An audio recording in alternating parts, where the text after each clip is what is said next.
ان کو over night بڑھا دیا. پیٹرول پمپس کے اوپر لائنیں لگنا شروع ہو گئیں, پیٹرول کی قیمتیں بڑھ گئیں, جو ریمیٹنس باہر سے آ رہی تھیں وہ فریز ہو گئی, اور لوگوں نے ایک طرح کی پینک بائنگ شروع کر دی. لوگوں کی جو سیونگز تھی پاکستان کے روپے کے اندر, وہ راتوں رات آدھی ہو کے رہ گئی. کوئی فورن آرمی نے ملک میں انٹر نہیں کیا تھا, کوئی جنگ بھی ڈکلیئر نہیں ہوئی تھی, یٹ دا انٹائر نیشن شوک. ہم تمام لوگ ہل کے رہ گئے تھے, کیونکہ جو لکوڈیٹی تھی حکومت پاکستان کے پاس وہ آدھی ہو گئی تھی. 70 سال سے پاکستان ایک IMF لوپ کے اندر ہے, incoming, outgoing and then back again. 23+ IMF programs, one of the longest IMF relationships in the world. IMF کے ساتھ ہماری ایسی شادی ہوئی ہے جو ختم ہی نہیں ہو رہی. اور سٹڈیز اب یہ شو کرتی ہیں کہ جو پاکستانی فیل کرتے ہیں وہ یہ ہے کہ IMF کا جب بھی فارمولا اور پروگرام پاکستان میں رن ہوتا ہے تو پاکستان کی جو گروتھ ہے وہ کم ہو جاتی ہے, سلو ہو جاتی ہے. اب تو اس بات پہ بھی بحث کی جا رہی ہے کہ جو IMF جس ملک کو پڑ جاتا ہے اس ملک کے اندر انویسٹمنٹ ختم ہو جاتی ہے, اس ملک کی جو آسٹیریٹی کا اتنا زیادہ پریشر ڈالا جاتا ہے کہ اس ملک کے اندر کام کیا ہی نہیں جا سکتا. یہ پوری دنیا کے اندر اس بارے میں بات کی جا رہی ہے. پاکستان اس مسئلے کے اندر, اس پنگے کے اندر اکیلا نہیں ہے, مگر Pakistan is one of the most exposed in this problem. ہمارے پورے ریجن کے اندر یہ جو پیٹرن ہے یہ ایکو کرتا ہے تھرو ایونٹس. شری لنکا کے اندر جو ساورن ڈیٹ کا کولیپس ہوا 2022 میں, ٹرکی کے اندر جو لیرا ہے جو ان کی کرنسی ہے جب وہ گری, ایجپٹ کے اندر جو ویٹ کی یعنی گندم کی جو ڈپینڈنسی تھی اس کی وجہ سے کرائسس آ گیا. بنگلہ دیش کو بھی فائنلی IMF کے پاس جانا پڑا آفٹر ایئرز آف اسٹیبلٹی. اور انڈیا کا جو 1991 کے اندر نیئر ڈیفالٹ تھا یہ آج بھی ان کی اکنامک پالیسی کو گورن کرتا ہے. یہ کوئی سپریٹ کہانیاں نہیں ہیں, یہ ہمارا ریجن کے اندر چونکہ کانفلکٹ رہتا ہے تو ہم سمجھتے ہیں کہ ہم سب الگ الگ ہیں. مسئلہ یہ ہے کہ یہ کہانی, یہ جو ڈیٹ کی کہانی ہے کوئی سپریٹ کہانی نہیں ہے. یہ چیپٹرز ہیں ایک میگا سٹوری کے اندر. ڈیٹ کے اوپر کسی بھی قسم کا جھنڈا نہیں لگا ہوا ہوتا, مگر یہ آپ کے ہمارے بارڈرز کو ضرور کنٹرول کرتی ہے. انٹرسٹ ریٹ جو ہوتے ہیں وہ کسی بھی فوج کا یونیفارم پہن کے نہیں آتے, مگر وہ ہماری حکومتوں کو ہلا کے رکھ دیتے ہیں. سینکشنز جو ہوتی ہیں وہ گولیوں سے نہیں امپوز کی جاتی, مگر وہ اکانومیز کو تباہ و برباد کر دیتی ہیں. This is what the empire of debt looks like. جو US فیڈرل ریزرو ہے, US سینٹرل بینک امریکہ کا جو اسٹیٹ بینک ہے, جب وہ انٹرسٹ ریٹ بڑھاتا ہے تو جو اس کا ریپل افیکٹ ہوتا ہے وہ گلوبل ہوتا ہے. ڈالر طاقتور ہو جاتا ہے, گلوبل لیکوڈیٹی جو ہے وہ ٹائٹ ہو جاتی ہے, جو ویک کرنسیز ہوتی ہیں وہ کولیپس ہو جاتی ہیں. جو ڈیٹ ری پیمنٹ ہوتی ہے, چونکہ ملکوں نے پیسے ڈالر میں لیے ہوتے ہیں, واپسی چونکہ اپنے ملکوں کے اندر وہ اپنی کرنسی کو چھاپ رہے ہوتے ہیں, تو ڈیٹ کی پیمنٹ آلموسٹ امپاسبل ہو جاتی ہے. بلکہ جو اس کے اوپر جو سود ہوتا ہے اس کو دینے کے بھی لالے پڑ جاتے ہیں. ہوتا کیا ہے کہ جو فیول ہے, فوڈ انفلیشن ہے, وہ تیزی سے بڑھ جاتی ہے, ایکسپلوڈ ہو جاتی ہے. گورنمنٹ جو ہیں ان کا کنٹرول کم ہو جاتا ہے, انفیکٹ دے لوز کنٹرول. یہ جو ایمپائر ہے گلوبل فائنینشیل ایمپائر, اس کو فوج کی ضرورت نہیں ہے, وہ سمپلی انٹرسٹ ریٹ بڑھا کے کچھ بھی کر سکتی ہے. چائنا کی بات کر لیتے ہیں. چائنا کا جو BRI ہے, BRI loans, belt road initiative, بہت سے ایسے ملک ہیں ساؤتھ ایشیا کے جن کے جو پورٹس ہیں وہ ایز کولیٹرل ان کے پاس پڑے ہوئے ہیں. انفراسٹرکچر جو ہے وہ لیوریج کے طور پہ ان کے پاس پڑا ہوا ہے.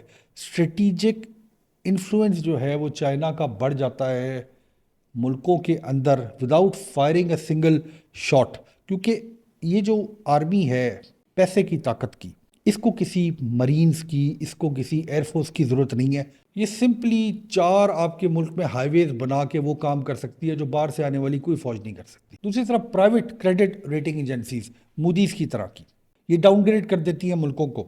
بورنگ جو ہے وہ ان افورڈیبل ہو جاتی ہے, یعنی جب بھی موڈیز آپ کی کریڈٹ ریٹنگ کو ڈاؤن کرے گا تو جو قرضہ آپ کو ملے گا اس پہ سود کی شرح زیادہ ہوگی. انویسٹرز بھاگ جاتے ہیں, کرنسیز گر جاتی ہیں, بیل آؤٹ جو ہے وہ ان اوائڈیبل ہو جاتا ہے. یعنی موڈیز کی کرنسی ڈاؤن گریڈ کا مطلب ہے کہ اب آپ IMF کے دروازے کو کھٹکھٹائیں گے. ایمپائر آف فائنینس کو اب کسی قسم کے اسپائز کی اب ضرورت نہیں ہے, وہ صرف ایک ایکسل شیٹ میں آپ کا بیڑا غرق کر سکتا ہے. یہ ماڈرن جنگ کا میدان ہے, دس از دا ماڈرن بیٹل فیلڈ. مگر یہ جو ایرپشن کی ہماری سیریز ہے اس میں ہم آپ کو بار بار سمجھا رہے ہیں کہ جسٹ لائک اینشنٹ ایمپائرز, جو کولیپس ہوتا ہے کسی بھی ملک کی اکانومی کا، کسی بھی ملک کا، it starts long before out side pressure arrives.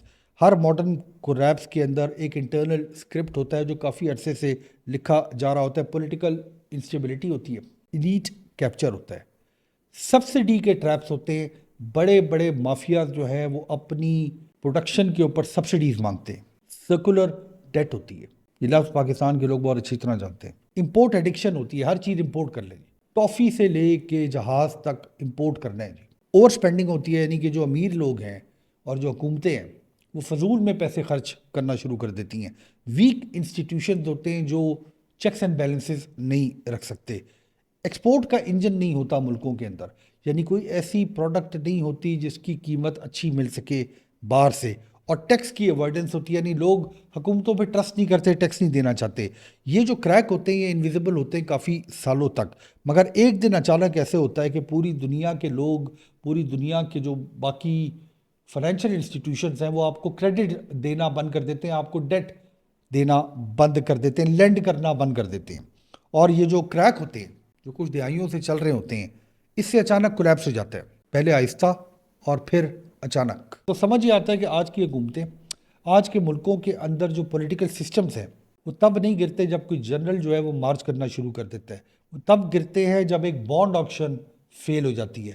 وہ تب گرتے ہیں جب آپ کے جو فورن کرنسی ریزروز ہیں وہ 2 مہینے کی امپورٹس کو بھی کور نہیں کر سکتے، جب انویسٹر پینک ہو جاتے ہیں، جب ملکوں کی کریڈٹ لائنز فریز ہو جاتی ہیں، یا جب جو لینڈرز ہوتے ہیں جن لوگوں نے آپ کو قرضہ دینا ہوتا ہے وہ ایسی شرائط رکھ دیتے ہیں جس سے پولیٹیکل سٹیبلٹی چوک ہو کے رہ جاتی ہے. ایک فیصلہ جو واشنگٹن میں کیا جاتا ہے، جو لندن میں کیا جاتا ہے، جو بیجنگ میں کیا جاتا ہے، جو ریاض کے اندر کیا جاتا ہے، جو زیورک کے اندر کیا جاتا ہے، وہ ہماری آپ کی ان لوگوں کی زندگی کو شیپ کر سکتا ہے جو لاہور میں رہتے ہیں، جو ڈھاکہ میں رہتے ہیں، جو کولمبو میں رہتے ہیں، جو انکرا کے اندر رہتے ہیں.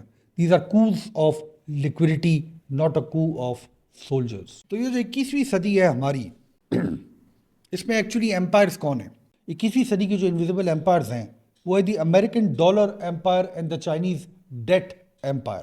امریکہ کنٹرول کرتا ہے گلوبل پیمنٹ سسٹم، امریکہ کنٹرول کرتا ہے sanctions, I M F influence اور فیڈرل ریزرو کی لیکوڈیٹی.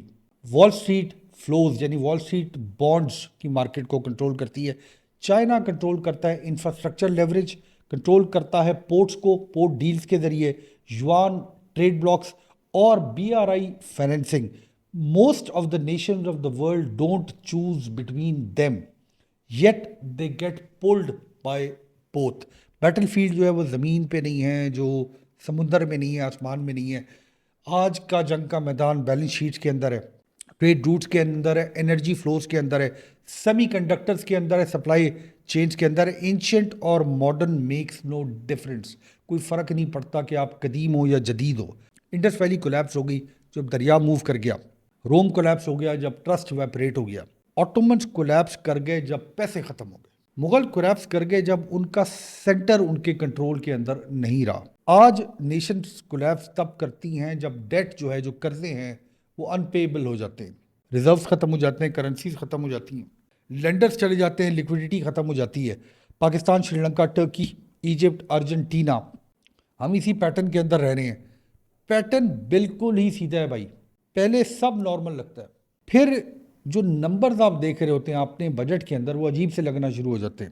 پھر ایک رات ایسی ہوتی ہے جب کرنسی کی قیمت آدھی رہ جاتی ہے، اور پھر سب کو سمجھ آتی ہے کہ یہ کولیپس اچانک نہیں ہوا، یہ تو بہت عرصے سے چل رہا تھا، ہم دیکھ کیوں نہیں رہے تھے اس کو. دیکھیں آج کی جو دنیا ہے نا، اس کو کنٹرول اور اس کے اوپر حکومت اس چیز سے کی جاتی ہے جو اینشنٹ سویلائزیشنز کو کبھی فیس نہیں کرنی پڑی تھی.